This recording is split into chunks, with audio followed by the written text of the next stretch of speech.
Hey y'all, come on in. Guess what? We're at my dad's house and we're making gumbo. Yes, and we're 400 miles from the coast of Bayou La Batre, Alabama. So, being born and raised with ancestral history in Bayou La Batre, Alabama, on the southern coast of Alabama, this is our traditional type of gumbo that we make and we share and we enjoy. And what's the traditional meal for Christmas or Thanksgiving? It's not a Gumbo, turkey. gumbo. Right. That's the right answer. And everybody's got a different gumbo. And whose is the best? And everybody's Yours. grandma's supposed to be the best. So basically, it's just different ways of food, the way they had to start when they first came here from Europe and all over the world, and whatever vegetables they had in their garden. And fortunately for Bayou La Batre and people around Bayou La Batre, they had seafood also, along with their wild game. So we're going to attempt today to show you how to make a genuine Bayou La Batre gumbo. So gumbo's main ingredients would be a roux. And a roux could be anything from flour to different types of oil, whether it's lard or whether it's granola or vegetable or pork fat, or you have to remember in the early days what they had to use as their fat to add the flour to it. And once you add the flour to it over the medium heat, that's how you bring all that together. And it's a blend of smell, taste, and texture to get your roux. So basically we're using flour, preferably we're gluten-free, so we go 1-to-1, really cool baking flour now that we've learned to cook with. We also stay away from seed oil, personally, for ourselves, so we go with olive oil, and it's a smooth, it's not a robust flavor. So we're taking the olive oil or any oil that you want to use, fat, lard, or whatever, and then we put the flour, and we're taking the flour and we're just slowly browning it, and you brown and brown and brown till you go to the darkest roux that you want to go to, and then you stop it. But if you burn it, you got to start over again, and you may burn it 2 times or 3 times before you learn to do this. But it's easy, just real low heat. Takes a few minutes to do it. I'm making extra roux today, so it's going to take a little bit for this to brown out like we want it.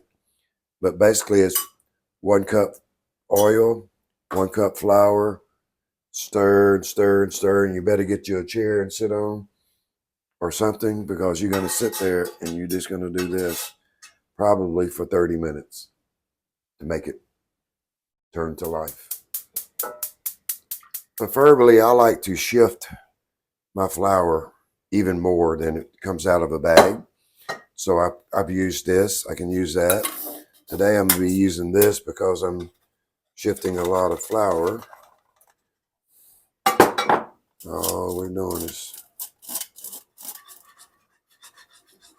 once I start browning and I start seeing the flour form up, I can add more flour, I can add more oil, but this is basically my basic starting point. Now I'm going to start turning my heat down. I'm about half right now in this cast iron pot. So it's boiling, so I'm going to bring it on down now. We're going to start the process now. I've got the oil hot enough to melt down the flour to start it. This is where I was telling you need to have a chair or somewhere to put your head to hang it over, because you're going to be here for a while, at least 30 minutes doing nothing but this if you want a perfect roux. Sometimes when I've made gumbo and my arm's getting tired and I have to go to the bathroom, you have to holler at one of the kids, "Somebody come stir my roux for me while I go to the bathroom." Yeah. You can't leave it. Yeah, you can't leave it. Once you start it, you got to stay with it. So this amount of roux I'm making, I started with 2 cups of flour, 2 cups of oil. You can go 2-to-1, 1-to-1, all that. I added another cup of flour because I just know by sight how it's always done.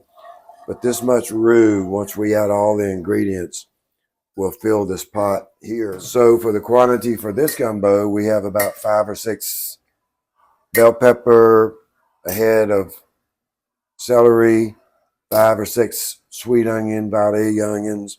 So I like to saute all my things together. And I start with basically my harder, get those going.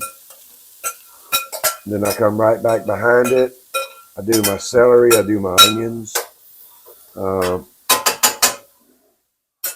I just like that fire roasted flavor in my gumbo, so in really all my meals. So are you saying that some people don't saute their onion and bell pepper before they just put it in there and let it boil. Oh. They just. Well, that's maybe why our gumbo's better. I don't know, but that's how we do it. Well, that's how I do it. That's Because how that's I how you learned taught to do me. it. So as I'm sauteing my vegetables, I like to add, this is sweet basil. It could be anything at your flavor profile. Go ahead and get the vegetables. This is Capal Vegetable Magic. I use a little bit of Old Bay, garlic, and herb. So I start getting the seasoning in the vegetables as they're sauteing. I don't use salt in the very beginning. I do use black pepper, but I keep the salt out till the end because there are some people that are sensitive to salt. So we always cook so they can salt the taste. This is black pepper. So we've been about 20 minutes now, and as you can see, the roux is starting to take on color. It's starting to look like an almond color, walnut color shell. So it's starting its transformation. So I'm gonna go ahead and start adding my chicken broth into my large pot so I can start getting my vegetables and everything moved over and having things start to cook. So in this one, I'm adding 4 or 5 of these quarts to my broth. I could use water, but I just prefer to add some chicken broth to it. So I've already sauteed down my bell pepper and celery. Now I've added my onions and some of the balance of the other stuff together.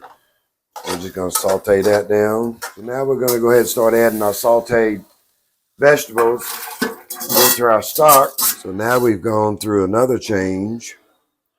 We're probably into this now for about 30 minutes. What color would you call this? I would call this Last time we were at about chestnut. a blonde roux.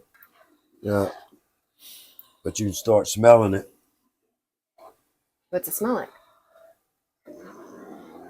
Chestnutty. The smell's starting to come into it now. One thing that's interesting when you're stirring this roux, your hands start to smell like the roux too. Those smells come up on there and then you smell like roux. Do you think that's true? Do you notice that? Yeah, your clothes. Yep. It makes the whole kitchen smell. So now we're going to add diced tomatoes. I like using fire roasted myself. Probably about 3 of these cans for this. So now we got our vegetables starting to cook. So I'm just like to pick the heads out, stalks out of my okra. Do you always use frozen okra or do you ever use fresh? I have used fresh, but most time you can't get fresh unless it's in the summertime when we're growing in the garden. Right. So most time it's just frozen. But you want to, those are weight where they don't take it off. Some people like that. We don't eat the ends. We'll add the okra in a little later on. We like to put our okra in last toward the end so it doesn't string out on us. Because all okra is really just a filler. It's coming along really well. It's almost to the end. We've got the fire turned off. There's no heat. So the only heat that's in here is in the pan. And we're just watching it here for a minute to kind of see.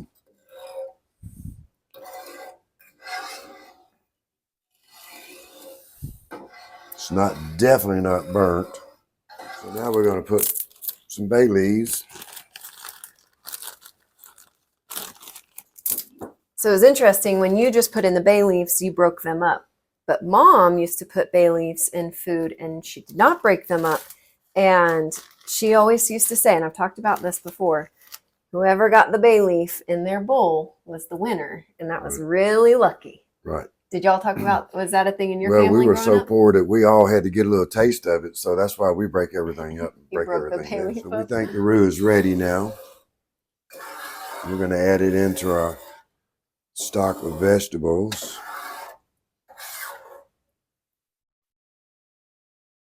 I like to cool my roux down and not put hot roux straight into my stock. It just gets kind of weird in the pot when you're trying to add it into it. So I cool mine down. This has temperature on it, and this is probably about equal to the same temperature. So I'm going to add my filet, gumbo filet.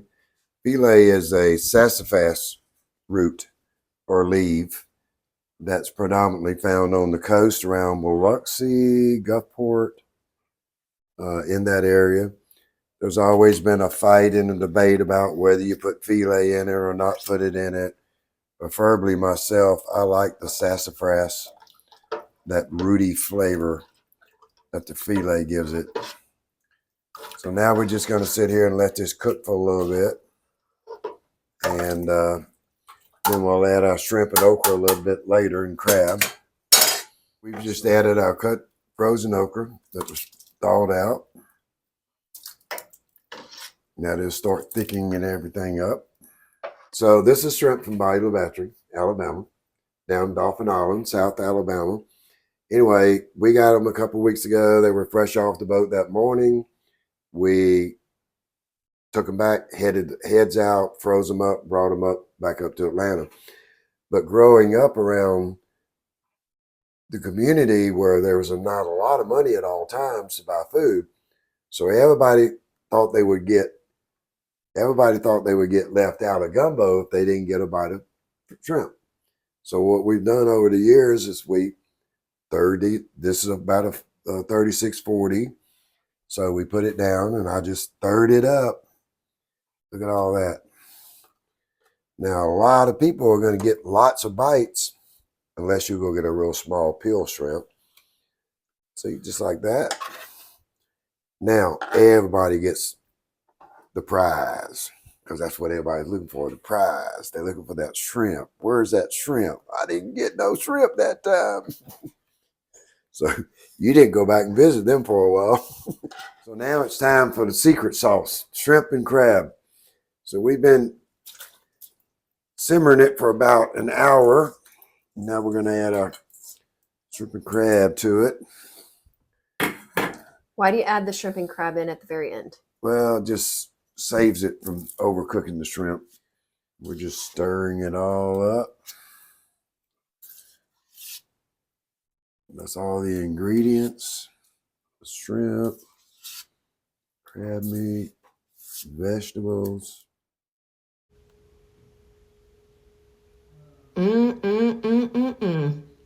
Delicious.